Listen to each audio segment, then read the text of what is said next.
एक area child labour, हाँ, is it allowed in Punjab? No, child labour under the law जो है, child labour जो है 14 ईयर्स का बच्चे जो चाइल्ड लेबर में आते हैं।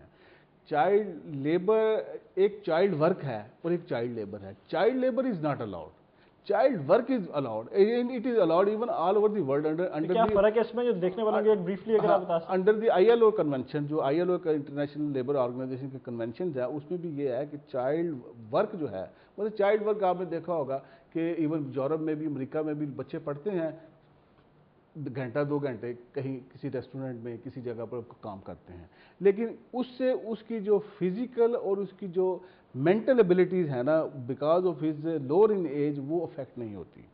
ये उस पार्ट टाइम जिसे कहते हैं ना, पार्ट टाइम आप कर सकते हैं, जैसे आप ट्यूशन पढ़ा लें, जैसे आप रेस्टोरेंट में 2 घंटे काम कर लिया, बुक शॉप में काम कर लिया।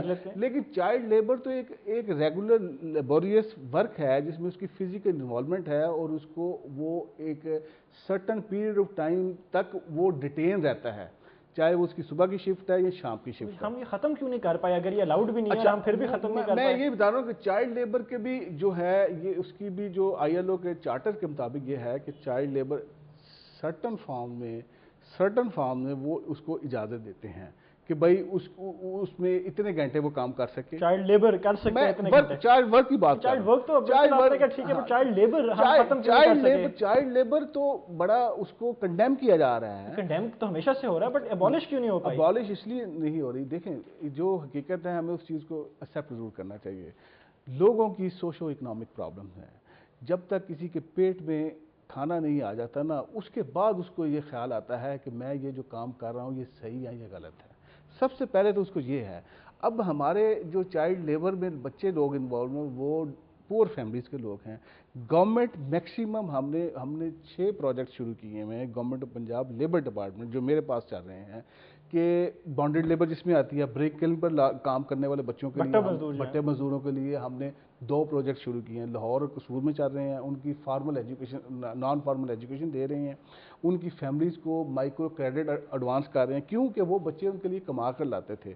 फिर सबसे अहम चीज़ है कि उनको आप देखें कि जो ब्रेक किल्न पर लोग जो काम करते थे, किसी एक का ID कार्ड नहीं होता था, क्योंकि वो माइग्रेट करते थे, उनको कोई ओन नहीं करता था। अब हमने रजिस्ट्रेशन अब ID कार्ड उनको मुहैया किए हैं, बॉन्डेड लेबर है। इसी तरह दूसरा है worst form of child labour. एक तो बॉन्डेड लेबर होगी, एक worst form of child labour है कि वो चाइल्ड लेबर जो वर्स्ट फॉर्म में इन्वॉल्व है, जैसे केमिकल जहाँ पर है, जहाँ पर टैनरीज हैं, जहाँ पर इस तरह की चीज़ है, वहाँ पर तो बिल्कुल नहीं इन्वॉल्व है। लेकिन लोग अपनी गुर्बत की वजह से, अपनी परेशानियों की वजह से लोग तो लगे हैं, फैमिलीज़ के लगे हैं।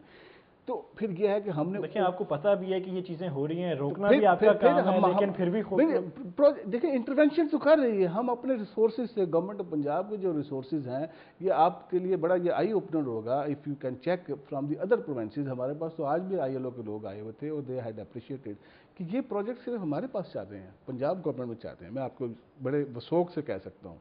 और ये अभी आप देखें कि मतलब इसके बावजूद ये अभी पिछले दिनों हमने जो वेलफेयर के मेयर्स हैं लाहौर में, first time in the history of the Punjab, पहले जो जितनी भी लेबर कॉलोनी जो वेलफेयर स्कीम है, जिसमें एक स्कीम जो है रेजिडेंट्स या प्लॉट देने थे, इससे पहले लोगों को हायरिंग बेसिस पर मिलते थे, रेंटल बेसिस पर मिलते थे। आपने ओनरशिप्स दे दी हैं, आपने ownership without a single penny लोगों को ट्रांसफर कर दिए, सिंगल पेनी। उनकी एप्लीकेशन के लिए भी कोई दरखास्त के लिए पैसे नहीं थे। और आप ये अंदाज़ा करेंगे कि इतने खूबसूरत वो हैं, वो कम से कम जो एक अपार्टमेंट है 20-25 लाख रुपए से कम जो आपने मुफ्त दे दिए लेबर को, और ट्रांसपेरेंट तरीके से इधर भी और मुजफ्फरगढ़ में भी।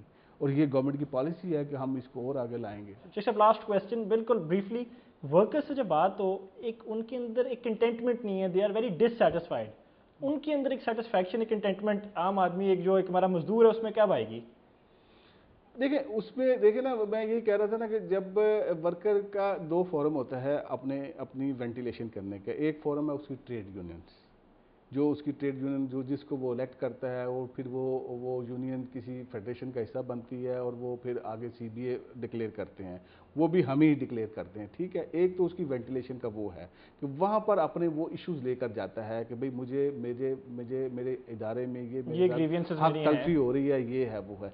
दूसरा उसका फोरम यह है कि हमारे खुद दफातर जो हैं, जो हमारे जो असिस्टेंट डायरेक्टर लेवल के हैं, they have the authority, they are having the also the designation of the commissioner compensation act, कि कंपनसेशन के केसेस वो सुनते हैं।